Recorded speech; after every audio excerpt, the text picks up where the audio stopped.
Hello students, welcome to DSR classes. आपको याद होगा पिछली वीडियो में मैंने डिस्कस किया था कि अगर हमारे पास दो डाइपोल का एक सिस्टम है और उस सिस्टम की पोटेंशियल एनर्जी निकालनी है तो पोटेंशियल एनर्जी को कैलकुलेट करने के लिए एक जनरल फार्मूले से को हम कैसे अप्लाई कर सकते हैं। उस जनरल फार्मूले को यूज़ करने से हमारा टाइम सेव होता था और जो स्टूडेंट्स कॉम्पिटिटिव एग्जाम की प्रिपरेशन कर रहे हैं उनके लिए टाइम बहुत मैटर करता है एग्जाम में, कि जितने जल्दी एक क्वेश्चन सॉल्व होगा बाकी क्वेश्चन सॉल्व करने के लिए हमको ज़्यादा टाइम मिलेगा। आज मैं डिस्कस करने वाला हूँ दो डाइपोल का अगर एक सिस्टम है तो इस सिस्टम में जो दो डाइपोल्स हैं इनके बीच में फोर्स ऑफ इंटरैक्शन हम कैसे निकालें। आपने ऑलरेडी जो फोर्स पड़े हुए हैं वो कुछ पर्टिकुलर पोजीशन में पड़े हुए हैं। कुछ स्टैंडर्ड पोजीशंस होती हैं डाइपोल की कि दोनों डाइपोल कैसे हैं, एक्सियल पोजीशन में है या एक एक्सियल पोजीशन में एक परपेंडिकुलर है, तो उनके लिए हम फॉर्मूले याद कर लेते हैं। लेकिन हमको ये लगता है कई बार कि अगर कोई एक डिफरेंट सिचुएशन हुई तो उसमें हम कैसे सॉल्व करेंगे। तो आज मैं बताने वाला हूँ आपको दो ऐसे फॉर्मूले जो कि हर केस में एप्लीकेबल होंगे और दो डाइपोल के सिस्टम में कभी भी एक डाइपोल की वजह से दूसरे डाइपोल पर फोर्स निकालना हो तो उनको हमेशा अप्लाई किया जा सकता है, ठीक है। लेकिन उनको सॉल्व करने से पहले, फार्मूला बताने से पहले मैं उन फार्मूले में यूज़ होने वाली कुछ छोटी छोटी बारीकियों के बारे में, माइन्यूट डिटेल्स के बारे में बात करूंगा। तो सबसे पहले मैं सिस्टम बना लेता हूं कि सिस्टम किस तरह का है। ये जनरल केस मैंने एक बना लिया, ये एक जनरल केस है। इसमें है एक डाइपोल जिसका डाइपोल मोमेंट है P1, ये इसकी डाइपोल मोमेंट की डायरेक्शन है राइट साइड में, और दूसरा डाइपोल है जिसका डाइपोल मोमेंट है P2 और ये किसी स्पेसिफिक डायरेक्शन में नहीं है, ना तो ये हॉरिजॉन्टल है ना ये वर्टिकल है। इन दोनों डाइपोल को ज्वाइन करने वाली जो लाइन है उनके बीच का, दोनों डाइपोल के सेंटर्स को ज्वाइन करने वाली जो लाइन है उसके बीच का डिस्टेंस कितना है R, और हमको कैलकुलेट करना है कि डाइपोल P1 की वजह से डाइपोल P2 पर कितना फोर्स लग रहा है और उसकी डायरेक्शन क्या है। विथ डायरेक्शन हम निकालेंगे। यहाँ पर आप देख रहे हो डायग्राम में कि एक एंगल θ1 है, एक एंगल θ2 है जो कि रेडियस वेक्टर के साथ बनाए हुए हैं। रेडियस वेक्टर को हम कैसे बनाते हैं? रेडियस वेक्टर को मैं बना रहा हूं डाइपोल मोमेंट P1 वाले डाइपोल से स्टार्ट करके डाइपोल P2 की तरफ। तो जो डाइपोल रेडियस वेक्टर है उसकी डायरेक्शन है डाइपोल मोमेंट P1 के सेंटर से डाइपोल मोमेंट डाइपोल P2 के सेंटर की तरफ, ठीक है। और जो डॉटेड लाइन आप देख रहे हैं आगे जिसको हमने बढ़ा दिया, डॉटेड लाइन का मतलब है कि आप रेडियस वेक्टर की डायरेक्शन में इसको एक यूनिट वेक्टर भी मान सकते हो, r कैप के बराबर। यहां पर जो एंगल θ1 है, ध्यान रखना एंगल θ1 का मेजरमेंट होता है डाइपोल P1 से, यानी ये डाइपोल P1 अगर मैंने ले लिया तो स्टार्ट, और ये रेडियस वेक्टर है R, तो मैं अपना पेन रखूंगा किस पर, डाइपोल P1 पर, और रेडियस वेक्टर की तरफ जाऊंगा और ये एंगल है θ1। अगर ये एंगल θ1 एंटी क्लॉकवाइज सेंस में आता है तो उसको हम पॉजिटिव लेंगे, और अगर क्लॉकवाइज सेंस में आता है तो उसको नेगेटिव लेंगे। इसका मतलब ये बिल्कुल नहीं है कि एंटी क्लॉकवाइज पॉजिटिव होता है और क्लॉकवाइज नेगेटिव होता है। इसका मतलब ये है कि इन फॉर्मूले के डेरिवेशन के टाइम पर एंटी क्लॉकवाइज सेंस को पॉजिटिव लिया गया है, तो ये आपको ध्यान रखना है, ठीक है। अच्छा, लेकिन जो P2 है ये है P2, डाइपोल मोमेंट P2, और रेडियस वेक्टर को मैंने बनाया यहाँ पर, ये है n कैप। θ2 का मेजरमेंट करने के लिए आपको पेन रेडियस वेक्टर पे रखना है और एंटी क्लॉकवाइज सेंस में जाना है P2 की तरफ, यानी कि इस तरह से जाना है, ये θ2, ठीक है। तो आपको ध्यान रखना है कि ये हमेशा याद रखेंगे, तभी आपका फोर्स का डायरेक्शन और उसका पॉजिटिव या नेगेटिव साइन परफेक्ट आएगा अगर आपने इस बात का ध्यान रखा। फिर से रिमाइंड करा देता हूं कि ये डाइपोल मोमेंट P1 है, ये रेडियस वेक्टर है R। तो आपको एंगल का मेजरमेंट करते समय, θ1 का मेजरमेंट करते समय पेन रखना है P1 पर और एंटी क्लॉकवाइज सेंस में जाना है। यहां पर एंटी क्लॉकवाइज सेंस में गए, अगर किसी और केस में क्लॉकवाइज सेंस में जाएंगे तो फिर हम θ1 को नेगेटिव लेंगे। मतलब जैसे ये P1 है और रेडियस वेक्टर ऐसा होता और ये एंगल आया θ1, तो ये θ1 एंगल मैंने P1 पे पेन रखा और क्लॉकवाइज सेंस में उसको रोटेट किया है, क्लॉकवाइज सेंस में ये एंगल आया है। तो इस जो फॉर्मूले में अभी आपको बताऊंगा उसमें θ1 नेगेटिव लेना है इस वाले केस में, ठीक है। इस वाले केस में आएगा नेगेटिव और इस वाले केस में आएगा पॉजिटिव। इसी तरह से मैं इसमें रिमाइंड करा दूं आपको कि ये डाइपोल मोमेंट है P2 और ये रेडियस वेक्टर की डायरेक्शन है। दोनों को टेल ऑन टेल रखना चाहिए, ये आपको बताने की जरूरत नहीं होना चाहिए। आप सभी लोग जानते हैं कि दो वेक्टर्स के बीच का एंगल हम वो तब मेजर करते हैं जब वो टेल ऑन टेल हो। तो इसमें एंगल मेजर करने के लिए मुझे रेडियस वेक्टर से स्टार्ट करके P2 की तरफ जाना है। तो रेडियस वेक्टर से स्टार्ट करके P2 की तरफ आऊँगा, ये एंगल θ2 होगा। अगर ये एंटी क्लॉकवाइज आया तो ये पॉजिटिव, और अगर ये क्लॉकवाइज आया तो नेगेटिव।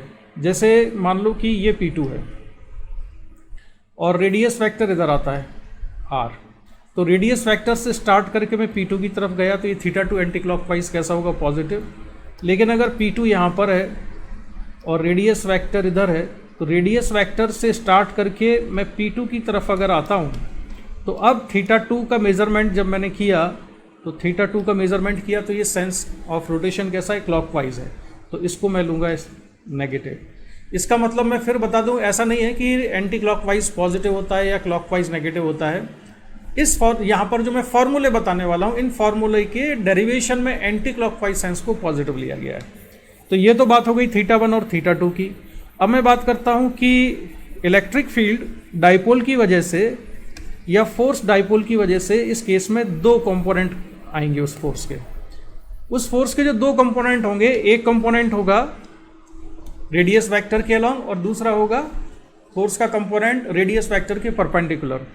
तो जो रेडियस वेक्टर के अलॉन्ग होगा उसका हम सिंबल यूज करने वाले हैं ऐसे FR, वो फोर्स FR होगा रेडियस वेक्टर के अलॉन्ग। लेकिन जो कंपोनेंट फोर्स का रेडियस वेक्टर के परपेंडिकुलर है, तो रेडियस वेक्टर अगर ऐसा है तो आपको मान लीजिए परपेंडिकुलर डायरेक्शन ये थी, ये वाली परपेंडिकुलर डायरेक्शन है, तो इस डायरेक्शन में जो फोर्स आएगा उसको रिप्रेजेंट करेंगे हम Fθ से। So Fθ is the component of force which is perpendicular to the direction of radius vector. इसके अलावा अगर ये रेडियस वेक्टर के साथ हम Fθ कंपोनेंट को मेजर करने के लिए एंटी क्लॉकवाइज सेंस में गए, ऐसे एंटी क्लॉकवाइज सेंस में गए, तो हम कहेंगे कि जो Fθ है वो कैसा है, पॉजिटिव। और अगर Fθ को मेजर करने के लिए हमको क्लॉकवाइज सेंस में आना पड़ा तो हम कहेंगे कि Fθ नेगेटिव है। तो यहाँ पर भी पॉजिटिव और नेगेटिव का हमको ध्यान रखना है जब भी हम इन फॉर्मूले को इस्तेमाल में लेके आएंगे, ठीक है।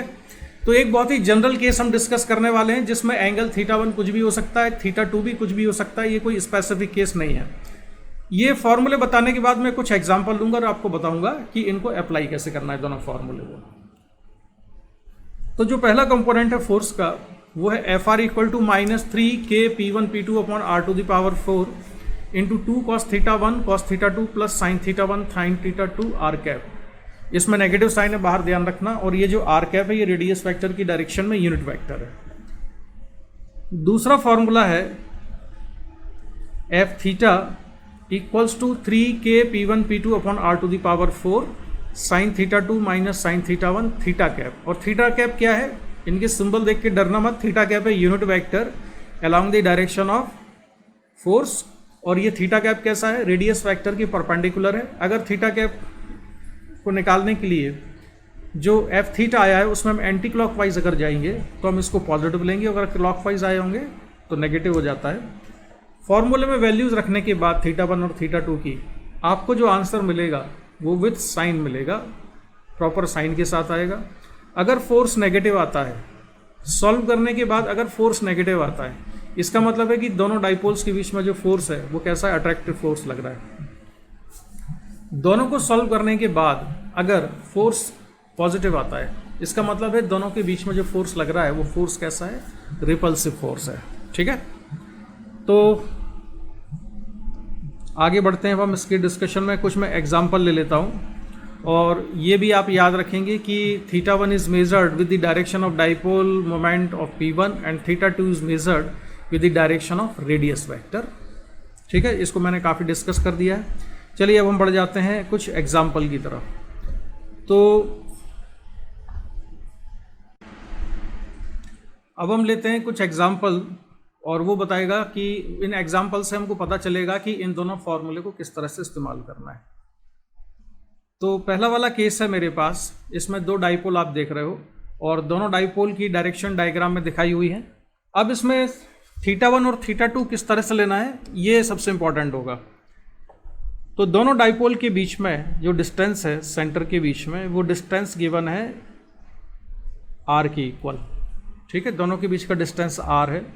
तो मैंने यहाँ से रेडियस वेक्टर बनाया,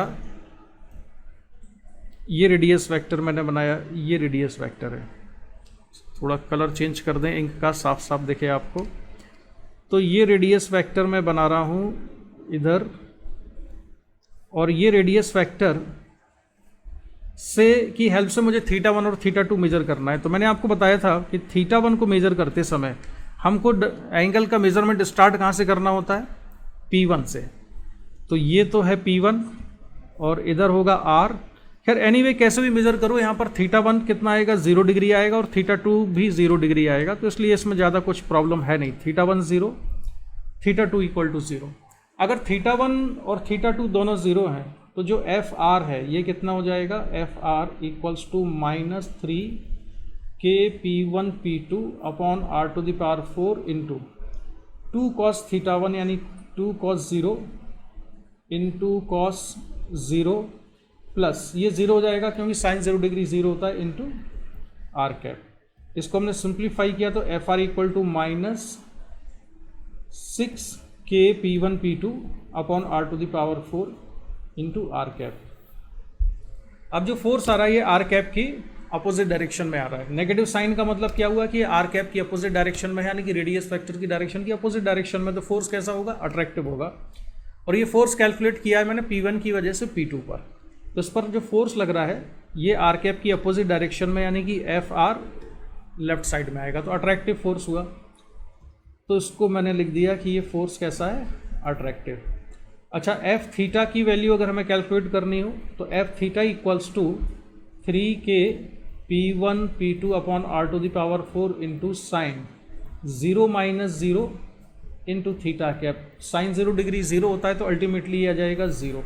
तो इसका आंसर कितना होगा, इसका आंसर होगा कि ये फोर्स लग रहा है रेडियल डायरेक्शन में,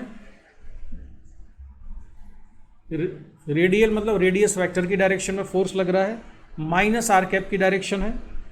ये फोर्स लग रहा है रेडियस वेक्टर की अपोजिट डायरेक्शन में, यानी कि माइनस आर कैप की डायरेक्शन में, और इसका मॉडुलस कितना है, इसका जो मॉडुलस है वो है 6K P1 P2 upon R to the power 4 के बराबर। ठीक है, ये हो गया। दूसरा एग्जाम्पल ले लेते हैं हम, इसमें इसको हटाते हैं।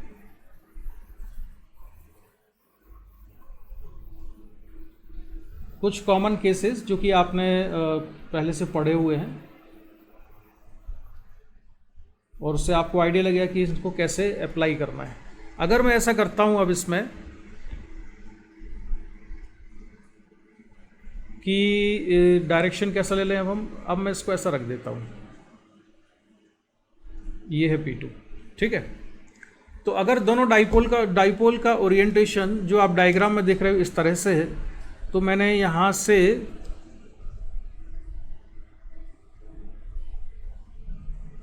रेडियस वेक्टर हम पहले बना लेते हैं। तो रेडियस वेक्टर की डायरेक्शन होगी ये वाली, ये रेडियस वेक्टर हो जाएगा R बार। ठीक है, इसकी डायरेक्शन में अगर यूनिट वेक्टर मुझे बनाना है तो मैंने ऐसे बना लिया R कैप। अब देखना है कि हमको θ1 और θ2 का मेजरमेंट कैसे होगा। θ1 का मेजरमेंट करने के लिए तो ये तो बहुत ही आसान है, क्योंकि रेडियस वेक्टर और डाइपोल मोमेंट दोनों पैरेलल हैं, तो इसलिए θ1 कितना आ जाएगा, 0 डिग्री आ जाएगा। और θ2 कितना आएगा, θ2 का मेजरमेंट करने के लिए पेन रखना होता है हमको रेडियस वेक्टर पर, और डाइपोल मोमेंट P2 की डायरेक्शन में जाना है, तो पेन मैंने ऐसे रखा और इधर गए, तो ये कितना आएगा π/2, और हम एंटी क्लॉकवाइज सेंस में गए तो ये हो जाएगा +π/2। अब इस फार्मूले से हम चेक कर लेते हैं कि कितना कितना आंसर आता है। तो ये FR equals to -3K P1 P2 upon R to the power 4 into, इसमें θ1 0 है और θ2 π/2 है, तो जो पहली वाली टर्म है इसमें cos θ2 π/2 रखेंगे तो ये 0 हो जाएगा, और sin θ1 प्लस इंटू साइन θ2 में θ1 0 रखेंगे तो sin θ1 0 हो जाएगा, यानी कि इसमें ये दोनों टर्म 0 होंगी, तो अल्टीमेटली हो गया 0, यानी कि रेडियस वेक्टर के अलॉन्ग कोई फोर्स नहीं लगेगा। दूसरा देख लेते हैं एफ थीटा कितना आता है। तो F theta equals to 3K P1 P2 upon R to the power 4 into sine θ2, तो वो कितना है π/2 है, माइनस θ1 कितना है 0, और ये थीटा कैप। तो F theta equals to, simplify करें तो ये साइन π/2 बचेगा ब्रैकेट के अंदर, साइन π/2 होगा 1, तो 3K P1 P2 upon R to the power 4 theta cap. और थीटा कैप मैंने क्या बताया था कि इधर होता है ये थीटा कैप। तो जो फोर्स की डायरेक्शन है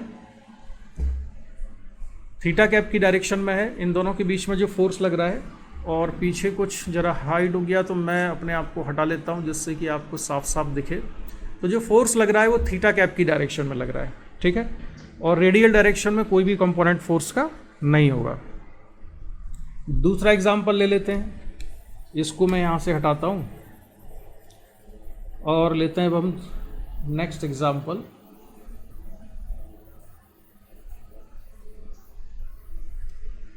नेक्स्ट एग्जाम्पल में इनका ओरिएंटेशन मैं चेंज करता हूँ।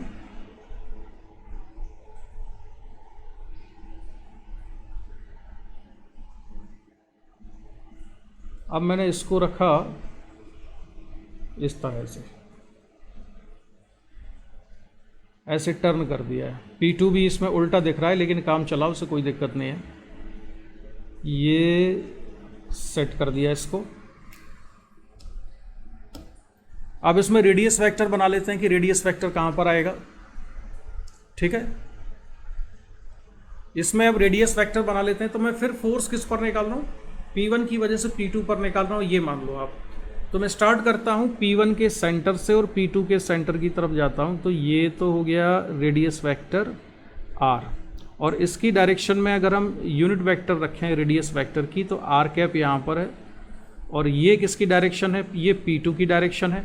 थीटा कैप किधर आएगा, इसके परपेंडिकुलर, थीटा कैप इधर आएगा, ध्यान रखना। रेडियस वेक्टर के परपेंडिकुलर लेना होता है हमको, सॉरी थीटा कैप इधर नहीं, रेडियस वेक्टर कहाँ पर था, ये थी रेडियस वेक्टर की डायरेक्शन आर कैप, तो इसके परपेंडिकुलर होगा थीटा कैप, ठीक है।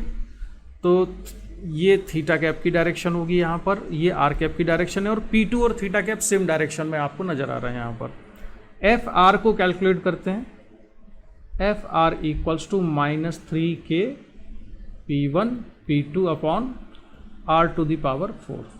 अच्छा, पहले θ1 और θ2 और कैलकुलेट कर लें कितने होंगे। तो θ1 का मेजरमेंट करते हैं हम P1 से, और इसको मेजर करते हैं P1 से स्टार्ट करके रेडियस वेक्टर की तरफ। तो θ1 कितना आ रहा है, π/2, और ये पॉजिटिव है।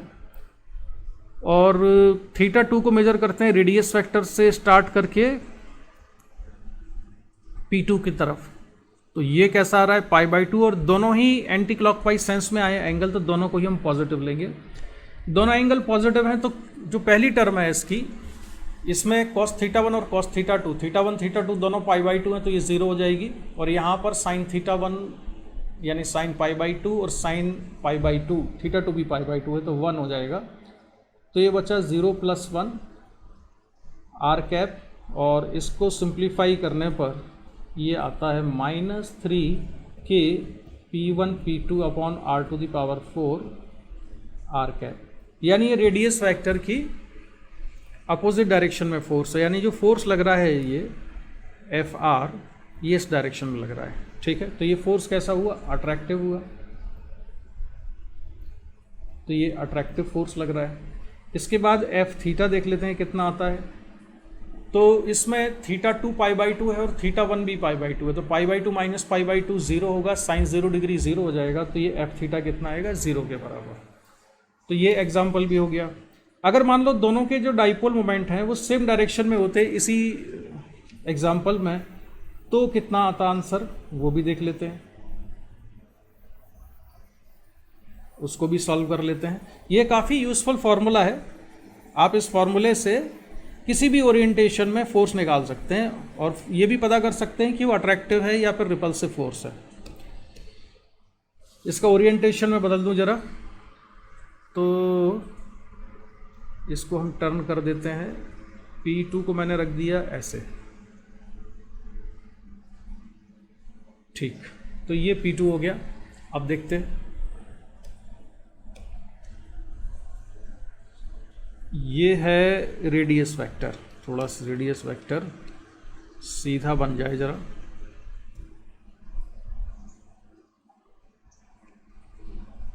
ये रेडियस वेक्टर हो गया R, ठीक है।